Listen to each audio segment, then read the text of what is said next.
let's talk about some uncomfortable questions. Went through 3 crises, went down to minus 8 million. A Thai person will take your property away from you. Why are you guys so crazy? Then they'll deport us. I wouldn't have known that. And the whole point of the question was 500 baht. Boss, and everything is booked. Find a hotel. How many apartments are there now? The number is 219. Today, we have an unusual story about an entrepreneur who has been living in Thailand for 9 years in a hotel. And not because he doesn't have money, but because that's his philosophy, which we'll get to know today. He opened his own massage salon, and he also has his own management company here. We'll get to know this business more closely. You're on the M3 channel. I have my own real estate sales company, my own hotel, and I work in investments. By the age of 45, my goal is to achieve a passive income of $30,000, and I will be building this income right in front of you. All right, let's go take a look. There are absolutely no massages with a happy ending here. Goodbye to you. And hello to the beautiful Ryfield. By the way, in my 11 years in Thailand, I've never tried a massage with a happy ending. Never tried it. Have you tried it? No, thank you, and goodbye to you. You have? No. Come on, seriously, Arthur, have you actually tried it yourself? No, I mean, everyone here is already married. Everyone is married. All right, show me what you've opened here. Let's go. Let's go. This right here is the main area, and it's all going to be used for massage. We're currently installing more glass here, so it'll be entirely peaceful and quiet because we've specially ordered the materials from Bangkok. This is real bamboo. I brought a massive truckload of it here, but I just couldn't find any straight ones in the batch. Listen, everyone's supposed to be quiet, but I can see it. People come, and if they've had a drink, especially if they know each other, they want to chat. But when I'm getting a massage, I want total silence. That's why we invite people outside. This is the area where you can just talk and nothing can be heard inside. In other words, we have good windows. Tell us about this building. How did you find it? Listen, we drove around looking at spaces, starting with a modest 40 or 50 square meters. But then we realized that what we wanted just couldn't fit into 40 square meters at all. So we started looking for 100 square meters. But even that somehow didn't work for us. In the evenings, my wife and I would sit and think, and we felt like something was off, that it just wouldn't work out. We came here even though it was closed. There used to be some kind of clinic here. We came in, looked around, drove around the area, checked everything out. Well, of course, the price threw us off a little. How much is the rent? 165. 165. This space here was open. It was completely open. There wasn't even any glass. We did everything ourselves. We finished a lot of things on our own, like installing this glass. We did all of that. There used to be a spirit house here, and there was a beautiful statue standing here. And it was intentionally left open. The Thai said it was so that people could come here at any time. Artem, I know you don't drink wine. You prefer tea and coffee. You like those. And since our concept is wine with massage, let's do a podcast with a massage instead. So, Also, tea. We'll add it. I'll just say the word and they'll bring it. Now we'll get changed. We'll change ourselves. Since it's a proper massage, they won't change us. well then, two brothers acrobats. Yeah, I'm a Jeep. Artyom Tim, tell me please, when did you arrive in Thailand? June 17th, 2017. 2017? Year. What did you start with? Right from the very beginning. Well, Like everyone else, I guess I started making contacts, made a deal for subleasing bikes, then for exchanging some kind of currency, and then I made arrangements with 2 yachts. Well, I was just testing out what was available. That's it. Then we took like notebooks with us. We grabbed cameras, got on bikes, and started riding around Phuket, organizing things, basically creating our own internal Phuket booking system. But after 2 weeks of running around, feeling completely burned out and exhausted, we realized it was impossible to bring order to this chaos. There were no price lists, everything was disorganized and all over the place, and there were no photos. When we first started, we took our very first apartment for sublease. Can you imagine? We took this apartment and our first clients came through my businesses from Moscow and Siberia. Partners, they know me, but they came to us. And it turned out that we quickly filled 2 apartments, then took another one. And then we had enough clients for 6 apartments. And there was this interesting, almost comical situation. Someone asked me in the chat if there was an apartment available for New Year's. I said yes. But we still had no idea about the prices, we had just started. A girl named Alyona Klochkova writes to me. She says, Ruslan, is there anything available for New Year's? Yes. How much? 23. He says, "Where are you?" I say, "At the Corona." "Stay where you are. I'll come right now." She just comes to me and hands over 23,000. And it cost us 16,500. Can you imagine? I'm thinking, come on over, Masha. You right now. You underestimated it fivefold, no? Yes, but not by 5. It was actually 3 times. I underestimated it by 3. I see. So what you are saying is you're that type of traveler. Did you come here to Thailand without any money, or did you arrive with some cash? 400,000 rubles. 400,000 rubles. How much was that back then? $20,000, right? Yes. Well, at that time, yes. Tell me, please, how realistic is it to start a business here from scratch and without any significant investment? So, you arrive here, let's say. Obviously, the situation is that almost everyone has $10,000 or $20,000. So, how realistic is it today to start something with that amount of money? It's absolutely realistic because right now there are very few here. It's still not fully digitized yet. I mean, I do research, but I do research all over the world. In Thailand, about 15% of the hotel business is digitized, if we're talking about that. In Europe, it's even less. Have you taken your first apartment under management yet, or are you still waiting? Did you take it on a sublease? Sublet. Let Owners and handling them were unknown. How to approach them? When did you get more? Well, to be honest, when we had about 7 properties, 1 was on sublease and 1 was under management. How many apartments now? There are 219 units in total, and that includes our own units. I mean, we have several apartments in the building. We eventually bought our own place here, but when you count them all up, there are 219 units altogether. Did you dream? Hello there, everyone. Yes, and of course, Show us where you live. yes, I have a modest place. You know, for me, Phuket is like a summer house. I came here based on the principle of available apartments. If I have available apartments that are mine, then I come and live here in my own place. And if not, then I stay at a hotel. When you say mine, do you mean yours personally or those of your investors? No, I mean my personal ones. The free tenant? No. The ones that are mine. Here. Yes, no, I get it. Why are you living in a rental, in a rented place? Not in your own place? It is simply a matter of economics. If you rent long term, you get the best possible rate. You can cook there and do everything else. And everything I buy, I immediately integrate into my management company. If I didn't have my own management company, I would give it to another management company. So you basically just rent it out and earn significantly more than what you pay to rent here? Of course. To put it in another way, Roughly speaking, if each apartment earns 250 and I have 5 apartments, that's 1,250,000, which is the total. That's 100,000 a month. For 100,000 a month, I can rent a villa. Otherwise, I would just live in one apartment. So, what's the point? listen, so I'm curious, what were the most challenging moments for you here in Phuket? In Thailand? Well, I suppose it is always psychological. Like when your partners disappoint you. Everything else, I am from the 90s. I have been through quite a lot and seen so much. So there is nothing that can really scare me anymore. I've been through 3 crises, went 8 million into the red, spent 5 years getting out of it, so I'm not afraid of crises. What always bothers me more is when you've been working with a partner for a long time, like from the same company for a long time, and then it turns out that That it annoys you, right? it annoys me. It annoys me. That's how it always starts off well. But after a month, people start slacking off and letting you down one after another. If you're not ready to work hard in this business, Okay, let's talk about some uncomfortable questions. How realistic is it to work completely above board here? we work above board. From the very beginning, we set ourselves the goal that we would earn less, but I would sleep peacefully so that neither the police nor inspectors would come knocking.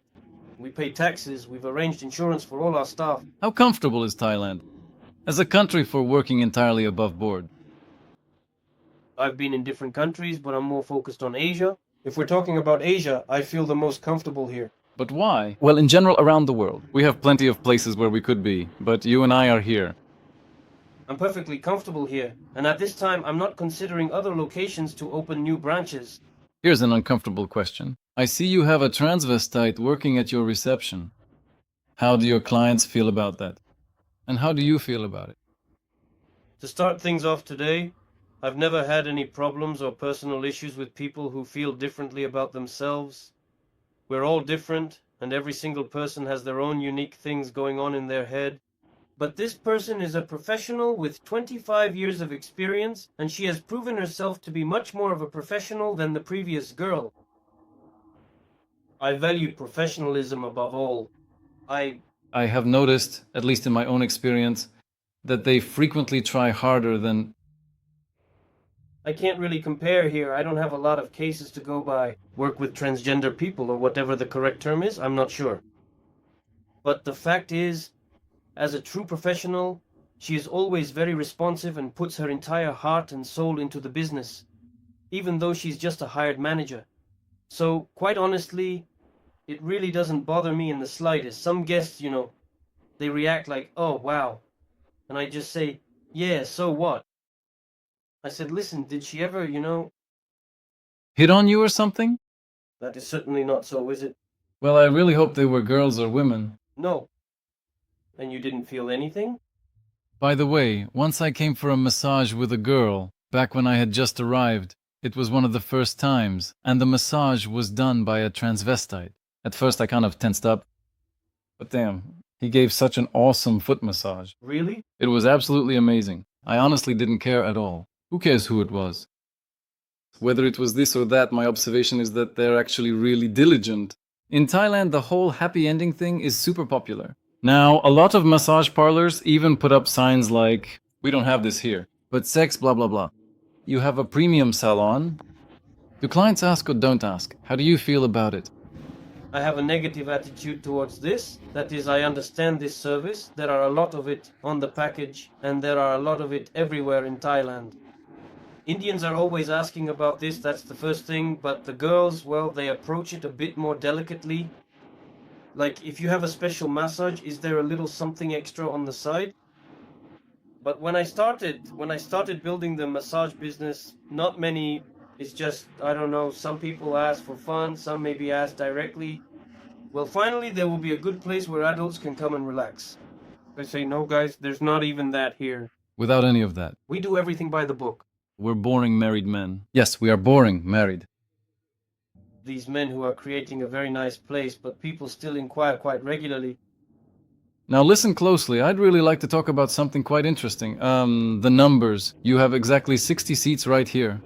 No, less than 32. 32 seats, 16 of them you say are occupied, and you have 16 employees. What about the money? How much are your monthly expenses here? How much is your income? Well, it's too early to count the income, let's put it that way. That's why I'm holding off on opening a second salon for now, because we haven't seen the low season yet. We opened during the high season, that's important to understand. Of course, I could say, like, in January we earned this much and it will always be like that, but that's not how it's going to be. Now people are already leaving. How many months has the salon been open? We officially opened on December 10th, and you've been operating for 2 months, roughly speaking. So let's talk about your monthly expenses over these 2 months. Well, there's the rent, plus staff salaries, plus a commission from each massage for the staff, plus all the consumables, plus wine. Roughly, let's say. Roughly.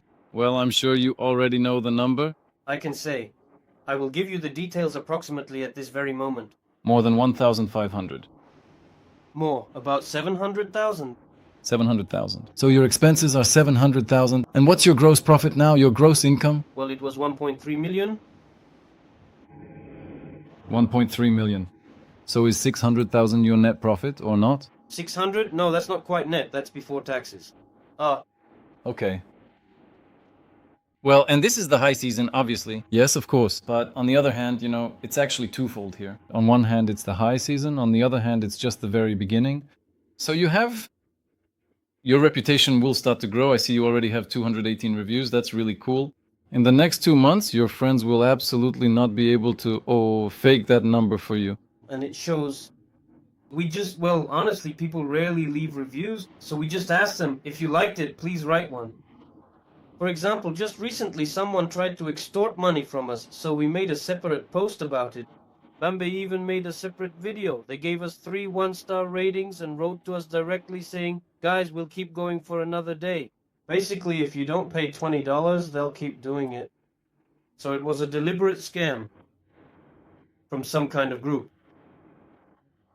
This is the company Google. Removed it because we forwarded them this correspondence and they realized that it wasn't just us. They removed it. It was unreal, just fake. Listen, so when a salon like this is running at full capacity, in principle, right now you only have half the staff working. Maybe it could be fully booked. Of course, there's seasonality and so on, but roughly speaking, is it possible to make a net profit of 1 million baht per month? No, I think the net profit will be about $500,000 in a year once we get things moving, because we can't hire all the staff at once. We have to pay their wages. That's why we immediately made more spaces, but hired fewer staff. Well, those are good numbers. How much money do you need to open a salon like this? Well, we spent about 6 million. $200,000, yes, roughly speaking. Payback period is 1 year. That's a good figure. It's a good figure, yes, but Not everyone has that. Realize not everyone gets those results. not everyone. In our case, you see, first of all, it correlates with my business. All my guests receive information about the massage salon and they come to us. They correlate with my business. If someone just opens a massage salon, their clients come only from advertising. That's an advertising expense. We have a small amount of advertising, but it's specifically for those. Wait, are your complexes far from here? Do they still come? We personally organized all the transfers for them. Wow. Well, you really have to love your work, of course. Not everyone would be suited for this. For example, I wouldn't do it. All right, well, there you have it. But, I mean, your client focus, that's really cool. Explain more, because I'm curious. You're European, and you got into this traditional Thai business. Here, there's a massage place on every corner. My first friends here kept asking me, like, what are you doing? Foot massages here are only 200 baht, but my foot massage is 700 baht. And yet, in the evening, everything is completely booked. Of course, I'm not making up some super weird stories or anything. This massage salon was originally, well, a place just for the soul, and I really wanted to make it specifically with wine. The concert was meant to be with wine, but there was such a major screw-up, we discovered that you aren't allowed to sell wine on these premises. We don't sell it, we just offer it to our guests as a gift, and that is not prohibited. Come on, give some helpful advice for people who want to move here and settle in. First, legalize your status as soon as possible, establish a company immediately if you're going to do it, and get proper visas from the very start. Don't go for those stories like, we're getting a student visa now. Then we get deported, and then we come back, because unfortunately that really kills people's enthusiasm. You might have earned 100,000 from renting out an apartment, but then you get 100,000 in fines. So what's the point? I think you need to do everything right from the start. And you really need to do it right away. First of all, please don't spread yourself too thin by trying to grab everything at once. Rentals, property management, and even visas. Like, what else do people usually do? Bank cards, for example. They also help with getting driver's licenses too. Don't try to be a helper in every direction. So, handle the process in a legal and professional manner. Negotiate professionally from the very beginning. Formalize everything with an agreement. Who is responsible for what? The areas of responsibility. And choose 2 or 3 niches, no more. And really focus on them. For example, rentals plus sales and maybe yachts as well, because they all correlate with each other. That's the business, but You know those stories when Thais just scam people and so on, it's just like that here. Well, there are a lot of different legends surrounding all of this where the actual truth is they scammed them thoroughly. in I know that, but I won't go into all the details right now. I have also been through some rather shady situations, quite like that myself. Yeah, although I am actually planning to make a post about this on my own channel too, explaining that even massive business giants sometimes turn into very strange companies that make some odd moves. Of course, I will do this without mentioning any specific names or surnames, but it is not exactly a scam here. I always say that in Thailand everything seems to be open, but guys, hire lawyers. Just make sure everything is properly documented. Because here, just like in other countries, a merchant's word no longer means anything. In the past, people would shake hands and they'd rather shoot themselves than let you down. I heard about another project. As I understand it, you're heading somewhere else in a new direction. How do you see yourself? In 5 or 10 years? Well, still as a person, a citizen of the world, but spending my time living half the year in Europe and half of the year in Asia. Yes, that's exactly right. By the way, that's really cool. Right now you answered. Why not here? Well, because unfortunately no one has opened up to me here yet. Well, like some kind of ski resort, although I do have a ski resort project. Right now, in the summer, we're doing what we know how to do right on the plots. So at the moment, my prospect is to build a village of houses. In fact, I already have some investors. I have personally met people who want to buy, say, 12 houses there and manage them independently without ever relying on anyone else. So having a clear understanding of the business model and rating allows me to quickly fill all these units with new clients. But still, we are moving towards scaling up our operations. Our small-scale projects take up far too much of our time, so... So, if anyone wants to invest in construction, they can contact us. Yes, definitely, I'll send an invitation to you as a partner. Let's give our viewers some kind of discount or something, I don't know. For those who come to you, what can you offer them as a gift? Come with your families, and I'll give each of you a full hour of foot massage as a gift. And in return, just some support, maybe a reel, a story, something like that. That's important to me. So let me get this straight. A family has to come, right? Yes, from 4 people and up. So, If you happen to visit us as a group of 4 people, will each person in your group receive a soothing 1-hour foot massage as a gift, completely free of charge?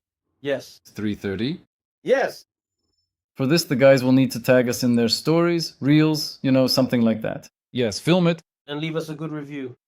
Awesome. I think that's a really great gift. While, This promo is still available. what word do you need to say? What code? Red Fox. Red Fox. That's it. Just mention the promo code Red Fox and they'll be waiting for you here. 4 or more people, awesome massage. Guys, thank you for watching until the end. Like, subscribe, and leave your comments.